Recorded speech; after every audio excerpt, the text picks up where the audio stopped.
bedtime habits causing sleepless nights. What your guy's favorite Halloween movie reveals about him. Fashion trends rocking the runway and the Vogue.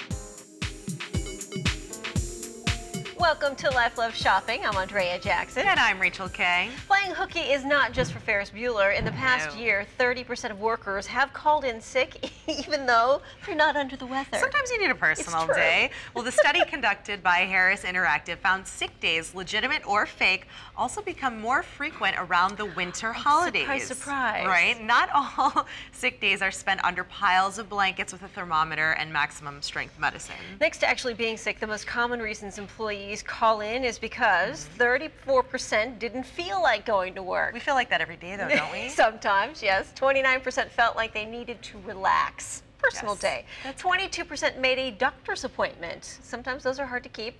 16% needed to catch up on sleep, don't we all? 15% wanted to run some errands. So what are some of the most ridiculous excuses employers have heard?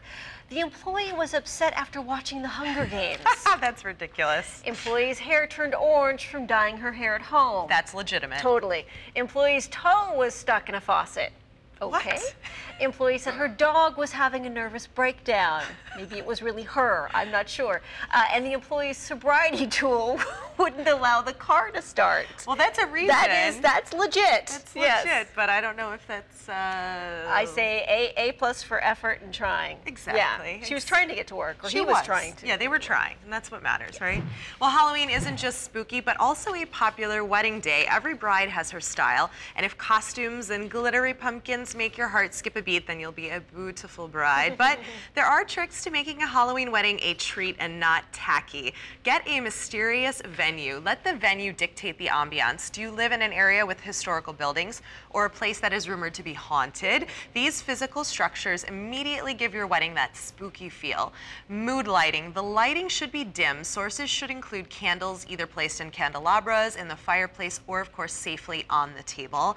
And sumptuous color. Stay away from bright orange and black paired together. Consider golds, dark purples, black, and rich chocolate to convey the feeling of the season and not just pumpkins. I think that's a do. I think that's a really beautiful wedding. Yeah. Well, you're like, no, Rachel. I don't think so. No way. If you had a Halloween wedding, I would not come. Oh my God, Rachel, are you kidding me? No, I think it depends on the couple. I mean, I know that sounds really ridiculous and down the middle, but I suppose if they're the kind of couple that likes to dress up and they're all about Halloween and they have that kind of spirit about them, then by all means it totally works. That dark, spooky side. Yeah, but orange and black is more like a high school prom than a wedding. Yeah. So. Yeah, no orange and black. Okay, well, if you're more into watching a Halloween movie at home this time of year, well, you do have options. Yes, Glamour magazine says your guy's favorite Halloween movie reveals a lot about him. First up, if he loves It's the Great Pumpkin, Charlie Brown. He's a bit of a kid at heart, but in a good way. He appreciates nostalgia and the romance of hoping something great will come, even if there's no reason to believe. Paranormal Activity. He's a protector and a problem solver. If something weird is going on in your house, he's going to figure it out if it kills him. Hocus Pocus. He's your gay bestie, and it's going to be a delightfully Bette Midler SJP kind of night. Scary Movie. Well, his idea of a clever parody joke involves some kind of bodily function, as you can imagine. Halloween. This fratty bro probably just has a thing for watching teenage babysitters or a severe problem with his sister. Edward Scissorhands. He's a hipster with a heart of gold. See example, Johnny Depp. Well, we've worn sky-high heels and you've even worn sexy stilettos, but would you ever wear scary shoes? Check out these scary, beautiful shoes. The massive heels appear backwards on the foot, so the wearer's feet point straight down the back as if in ballet shoes, with their shin leaning against the front heel end of the design to balance. They look sort of something like out of a Halloween movie, the way the model is walking in them. It's a little difficult. Artist Leni van der Weyer and Dutch shoe designer Renee Vandenberg created the shoes to which they say serve as a commentary on today's impossible standards of beauty. And they are very Lady Gaga-esque, sort of reminiscent of her Bad Romance video. The designers say to be on the lookout for these scary, beautiful shoes to actually make an appearance in an upcoming Lady Gaga music video. There's a walk of shame something in there somehow. I don't know why. I mean, a wobbly walk of shame. 3 cocktails and I walk like that. I don't need those shoes. No. Something else that's a bit scary, presidential candidate Cabbage Patch Patch dolls. Check out the Barack Obama Cabbage Patch Kid, along with the similarly suited and smiling likenesses of VP Joe Biden and GOP rivals Mitt Romney and Paul Ryan. This is the first year that a First Lady is included in the mix. Michelle Obama's doll is just as fashionable as she is in real life. All 5 election-inspired dolls will be auctioned off on eBay starting October 30th through Election Day on November 6th. The money will benefit Rock the Vote, a nonpartisan group devoted to boosting participation by young people in elections. If you'd rather show your political pride in a more grown-up way, Trey Sugar found fashionable options to wear your party support, starting with kicks. Check out these shoes by Toms. Sport red or blue with the Vote 2012 Toms, the Democrat Toms, or the Republican Toms. Bonus, for each pair bought, a new pair is given to a child in need. You can also support your candidate's color with this party pennant necklace. It's a fun piece that you can also wear, of course, post-election. And add these Barack Obama 2012 pins to your bag or clothing, or the Romney Ryan 2012 mini buttons. It's a simple way to show your support. And you can show your political spirit, of course, with Spirit. For a festive drink, sip some Red State or Blue State bourbon. And forget Obama and Romney. This sweatshirt is all about fictional characters. Katniss Everdeen from The Hunger Games for president, and Hermione Granger from Harry Potter for VP. I know who I'm voting for. Okay, now if you're struggling with sleepless nights, your bedtime habits are likely to blame. Starting with the most common habit, bringing books to bed. Problem is, your body is likely adapted to this routine and it won't go to sleep until you've logged a couple of chapters. Retreat to a comfy couch instead for your late night literary fix. The bed should be off limits for anything other than sleep or sex. Setting a bright alarm clock. The looming glare of your alarm clock can be distracting when you're trying to log those Z's. Now, your room should be as dark as possible. We're talking Las Vegas dark. Block the bright numbers with a book or consider putting it in another room. That also forces you to get up and not hit the snooze button. Yes. Skimping on good bedding. A good mattress will cost you anywhere from $500 to $3 grand. Consider it a really good investment for the long term. The same is true for quality bedding and pillows. Opt for a soft pillow if you're a back or stomach sleeper. Buy a firmer pillow if you're a side sleeper. And if you're not getting enough sleep, you're likely waking up in the morning with puffy eyes. There are simple ways to get rid of them, of course. RealBeauty.com recommends witch hazel. It's a natural skin tightening astringent. You just soak 2 cotton pads in cold witch hazel, then apply it to closed eyes for 5 minutes. You can go with the classic chilled cucumber slices. Cucumbers contain enzymes that reduce inflammation, and it has an instant cooling effect. Give yourself an eye massage. Start at the inner corners of your eyes and massage in a slow circular motion to the outer corners. This helps push fluid out from around your eyes. And you can even use cold spoons. Just freeze 2 spoons overnight, place them on your eyes for 3 minutes, and it will tighten up the skin. You can also put some frozen veggies on your face as well. And when all else fails, buy hemorrhoid cream. The main ingredient constricts blood vessels and shrinks under eye tissue. Apply just a bit to the puffy area. Poof, puffy eyes be gone. Nowadays, we find ourselves busier than ever before, so helping us with some entertaining tips and tricks that will give us more time with the friends and family is home and lifestyle expert Sandra Lee. Hey, Sandra. Hi, good morning. Hello. How can busy parents make more time for the family? Well, it's all about being organized and prep. It's all about the prep.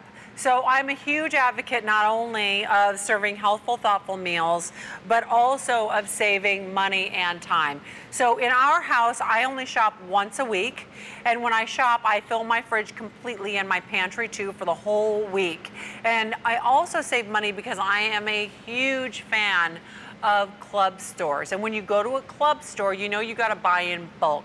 So that means you need storage facilities that are capable of storing in bulk. And the biggest issue, of course, is things that need refrigeration. So I'm going to show you a great dinner that you can make in under 10 minutes. And also, I'm going to show you the largest refrigerator in the world. This is LG's mega capacity refrigerator. It is a French door refrigerator, and when you open it up, 33 square feet. Wow. Of refrigeration. You could live God in bless there. America. So, you could live in there, right? Right. I bet a lot of people in Arizona want to live in there. I know, right, It's always exactly. 100,000 degrees in Arizona. Okay, so you can see how beautifully spaced out everything is, but check it out. That's a gallon of milk in this door. That's incredible. And I even have space in front of there for something fresh. The kids always like grapes. They just grab them out of the fridge anyway, so I stuck them in the door.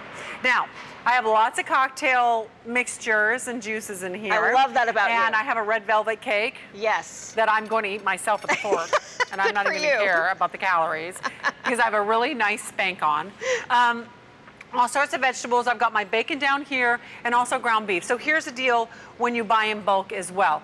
I like to buy things like 80% lean ground beef. A lot of people think that it's too much fat, but you need the fat for the flavor. That's super important.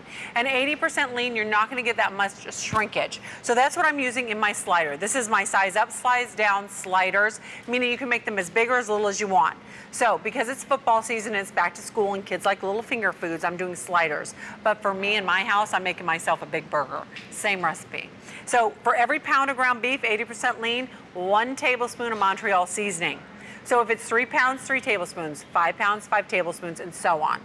Then you mix it all together, make sure you evenly distribute the seasoning, and 4 minutes on each side, that's it. Lettuce, tomato, bacon, mayonnaise, and God bless America, you've got a great slider. If you go to sandralee.com, all my recipes are on there and life will be easier. Follow me on Facebook, Twitter, we'll have fun. All right, Sandra, thank you so much. Some great tips. For more information on all of Sandra's tips and her website, you can log on to our website, lifeloveshopping.com. All right, texts from guys can be very confusing. We'll show you a website that actually will decode them for you. Plus, is this art or work of aliens? We talked to the man who's using a 5-acre wheat field for a canvas after the break. And we're giving props to the hottest TV stars over 55, starting with the gorgeous Ellen Barkin right here, who's starring on The New Normal.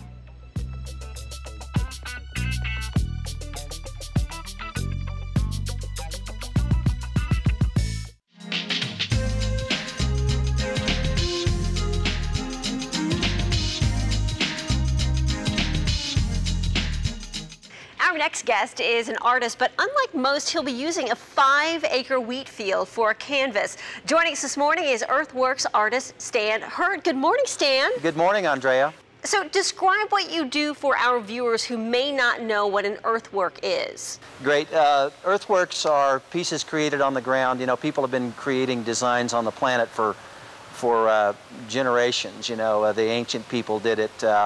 Then there were artists in the 60s that began to create some designs. I brought representational art onto the field. I grew up on a farm, so this piece is carved subtractively out of existing crops like wheat, different crops, and then we add things. On this particular project, we added the products that were in the beer that we're creating this for.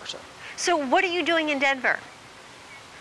Well, Denver, you know, I'm sure everybody's aware of the Great American Beer Festival. It happens today. It starts today, runs through the weekend. And Shock Top, I worked with them last year, and they invited me out and my team to create a new midnight wheat beer. It's called End of the World Midnight Wheat. I had my first drink last night. Really liked it. I'm not a big dark beer drinker, but this is a really nice beer. I met the brewmaster. So we created this 5-acre piece, subtracting it out of wheat, and then we used the ingredients that are in the wheat beer, which is, you know, chilies and chocolate malt, oranges. Kind of fun. So the inspiration for your latest piece is obvious. Where did you get the inspiration to do this artwork in general? Well, you know, I've worked with these guys for a number of years, and we have kind of a creative team we've built around this product. And the brewmaster, you know, they're all about handcrafted, and the fact that that the product is out of wheat, and that my grandfather, you know, came from Missouri in a covered wagon and planted wheat in southwest Kansas, and it was just a really nice tie. So we've worked for a couple of years with these folks and kind of built this team to you know, to come out and show the world what art is on a big scale, and what a handcrafted beer looks like. And who are some of your more famous clients? My famous clients, well, I did a project with Garth Brooks down in Oklahoma a few years ago in a wheat field, and for his album Fresh Horses. I worked with Bill Curtis in Chicago. He has a ranch in East Kansas, and I created a All right. 200-acre rock work for him, and also did a piece on Donald Trump's property in New York. Fantastic, Stan. Thank you. For more info, just head to our website. That's some very cool art.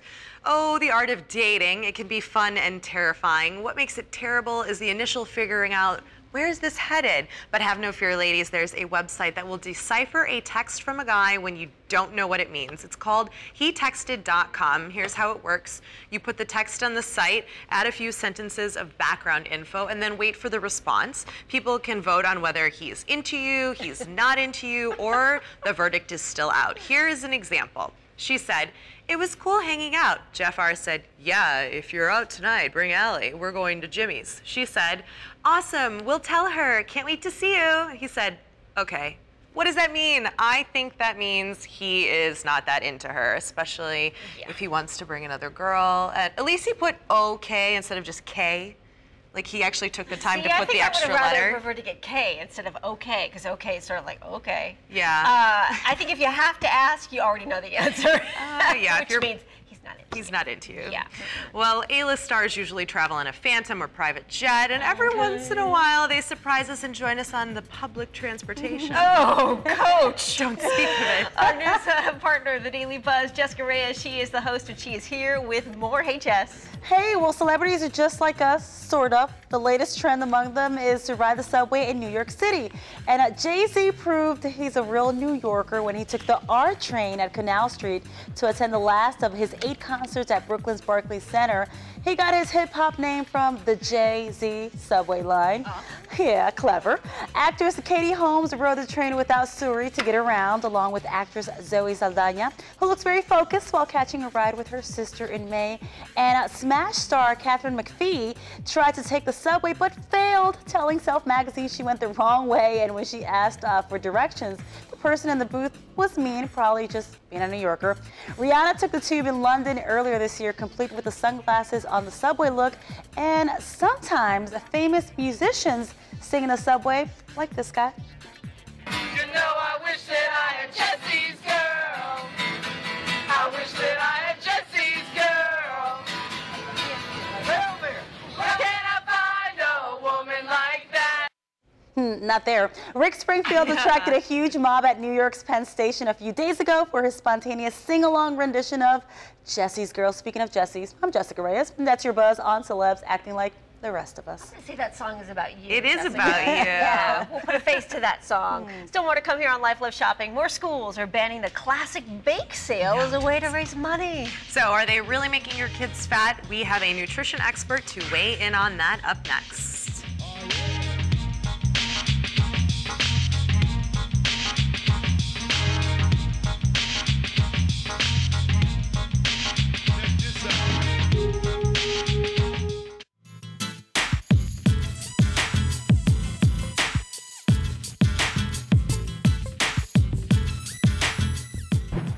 Are you kidding me? Ban the bake sale? Many people are blaming the occasional bake sale on our children's exposure to junk food. Here to talk about this is certified nutritional consultant Carol Cottrell. Good morning, Carol. Good morning. So is this a good idea to ban bake sales? This is a stupid idea. Thank you. I mean, it's ridiculous. This is a stupid idea. When I first heard it, I thought, are you kidding me? This one-off bake sale is responsible for obesity in our children? I don't think so. Yeah. Now, what, in your opinion, is the cause of childhood obesity? I think it's a steady diet of junk. It's a steady diet of processed foods, fake foods, drive-thrus, not the one bake sale. As a matter of fact, I think that one bake sale is probably the only time our kids are getting something that's made with real whole ingredients, that we know how to pronounce what they are. Sure, I mean, that's a fair assessment. I know a lot of people are kind of obsessed with this like 5 ingredients or less diet, but it makes sense when you look at the ingredients in some of these foods. How do we prevent this? I think a lot of times people get into that cycle where it's easy, the drive-through is easy, the microwave dinners and the Lunchables, they're easy. They're easy, but obesity in America and obesity in our children is not easy. We're talking about kids that have high cholesterol. The effects of that are going to take a lot more effort to unravel than to take the time as a parent to make a meal, even based on a couple ingredients. Some packaged lettuce. It's not like we have to go way out of our way. A rotisserie chicken. You know, this is not really difficult. It's just relearning, switching the paradigm. Yeah, for most of us, we're not actually growing the lettuce in the backyard. So Right. they've made it so easy with the ready-made salads and everything. If you do have to bring something to a bake sale, and long live the bake sale, let's just say, what can you bring that's healthy? I think the thing about a bake sale, I think we need to go back in time when we weren't obese and the bake sale reigned and we looked forward to it. And then it was your favorite recipe. It was what you did best. It was something you were proud to share with your friends and your family and your neighbors, and proud to have somebody buy at a bake sale. The thing about it is, if you do that, you're going to have something delectable. One bite, one cookie, one small slice will do it. As opposed to the low-fat options, which end up being like you consume twice as many, really. You're at the bottom of the bag and you say, what the heck happened? I was like, had an amnesia moment. a meal meltdown. Exactly. Thank you, Carol. Thank you, If you've Andrew. got some bake sale ideas you want to share with us, just head to our website, lifeloveshopping.com. Love that Carol is in support of the bake sale. Well, coming up tomorrow on Life Love Shopping, famous chef Emeril Lagasse's daughters, they can't eat their father's cooking, but they're going to show us how to make the gluten-free version of some traditional Creole dishes. Plus, don't like the mess that comes with carving pumpkins? Well, we have a few crafty ways to decorate them to make them last through Halloween. That and, of course, much more tomorrow. Is that crafty rich okay? Yeah, little crafty rich okay. Here at Life Love Shopping, we want to connect with you when we're not on TV. You can stay in touch by liking our Facebook page. You can also follow and tweet us on Twitter at Life Love Shop. Thanks for joining us. We'll see you tomorrow. And you might be doing a little crafty work too. I'm in.